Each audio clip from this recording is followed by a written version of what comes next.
Assalomu alaykum, hurmatli Turoplast korxonasining kuzatuvchilari. Biz Qozog'iston Respublikasi Chimkent shahrida joylashgan Growtech Expo ko'rgazmasida o'z mahsulotlarimiz bilan qatnashmoqdamiz.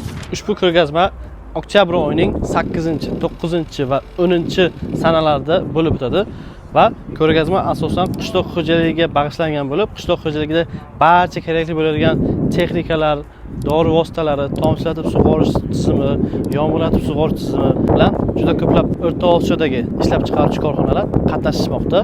Bundan tashqari Turkiyaning yetakchi korxonalari ham o'z mahsulotlari bilan chiqishlarni amalga oshirmoqdalar. Ushbu videoni oxirigacha tomosha qiling. Biz sizga ichkarida bo'lgan korxonalarni, yetakchi korxonalarni birma-bir qisqacha qilib video qilib ko'rsatamiz.